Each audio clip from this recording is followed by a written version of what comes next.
Welcome to my channel. দেখো, এটা class 9-এর আইমার্টিন প্রশ্নবিচিত্রা, ঠিক আছে। আজকে আমি কি করছি, বাংলা প্যাসেজ করছি একটা। এবারে তোমরা মন দিয়ে দেখবে। আমি তোমাদের মডেল কোশ্চেন পেপার 1-এর কোশ্চেন, শর্ট কোশ্চেন এবং 2 নম্বর কোশ্চেন আমি করে দিচ্ছি আজকে। আছে এসি ইনস্টিটিউশন মালদা। এবারে দেখো কি বলেছে, সঠিক উত্তরটি নির্বাচন করো। দেখো, চণ্ডীর আদেশ পান, চণ্ডীর আদেশ কে পেয়েছিলেন? জাম্বুবান পেয়েছিলেন, না বীর হনুমান, না কালকেতু, না ফুল্লরা? বীর হনুমান। আচ্ছা, তোমরা কি একটা লাইনের একটাই প্রশ্ন পড়বে? না, একটু ঘুরিয়ে ফিরিয়ে পড়ে দেখো।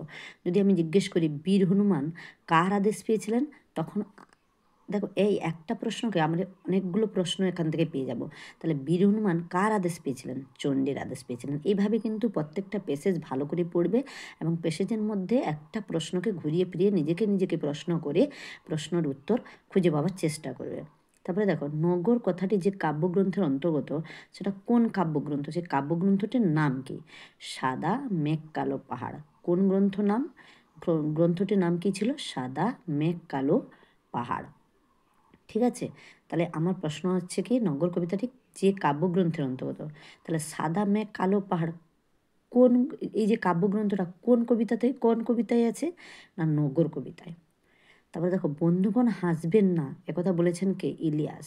তাহলে আমি যদি আবার প্রশ্ন করি, ইলিয়াস কি বলেছিলেন? ইলিয়াস বলেছিলেন বন্ধুগণ হাসবেন না। দেখো, এখানে আমি দুটো প্রশ্নের উত্তর কিন্তু আমরা পেয়ে গেলাম। কথাটা বুঝতে পেরেছ? এইরকমভাবে তোমরা প্রত্যেকটা শর্ট কোশ্চেন ঘুরিয়ে ফিরিয়ে পড়ার চেষ্টা করবে। ধীবর বৃত্তান্ত নাট্যাংশে জেলেটির বাড়ি কোথায় ছিল? শক্রাবতারে। আমি যদি জিজ্ঞেস করি শক্রাবতারে কার বাড়ি ছিল, তাহলে জিজ্ঞেস হবে জেলেটির বাড়ি ছিল, তাই তো। যে দিব্য বৃত্তান্ত নাট্যাংশে শক্রাবতারে কার বাড়ি ছিল, লিখতে হবে জেলেটির বাড়ি। ক্লিয়ার?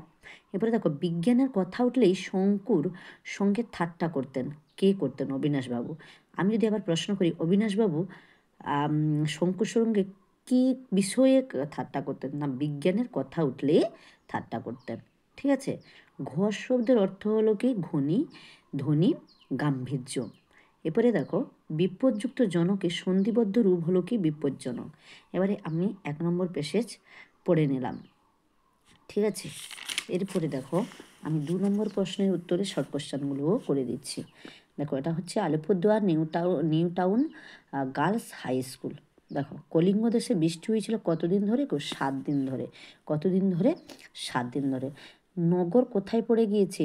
তটের কিনারে। তাহলে তটের কিনারে কি পড়ে গিয়েছিল? নগর পড়ে গিয়েছিল। ইলিয়াস গল্পটি বাংলা তর্জমা করেছেন কে? মনীন্দ্র দত্ত।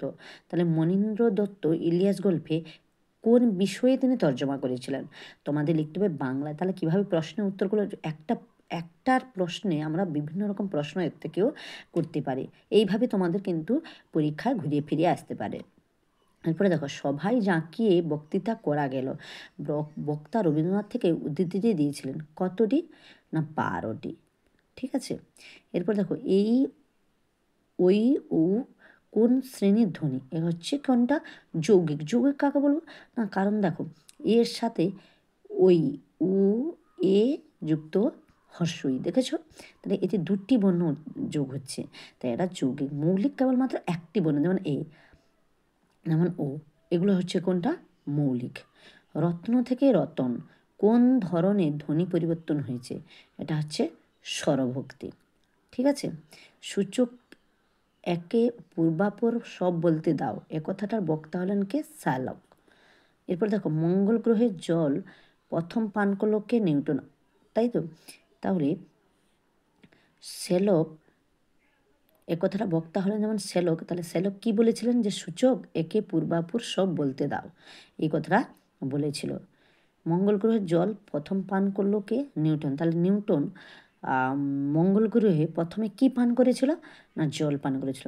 তোমরা কিন্তু এই শর্ট কোশ্চেনগুলো ঘুরিয়ে ফিরিয়ে করার চেষ্টা করবে, দিলে শর্ট কোশ্চেনগুলো করতে পারবে এবং প্রত্যেকটা প্রশ্নের উত্তর তোমরা দিতে পারবে।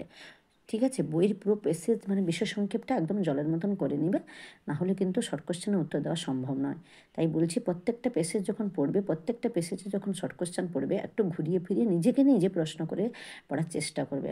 আজকে আমি 2টো প্যাসেজের শর্ট কোশ্চেনগুলো দিয়ে দিলাম, পরবর্তীকালে আর শর্ট কোশ্চেনগুলো দিয়ে দিব। আজকের মতন শেষ করলাম। আমার চ্যানেলটাকে সাবস্ক্রাইব করো, লাইক করো এবং কমেন্টের সাহায্যে জানাও তোমাদের কেমন পড়াটা লাগলো।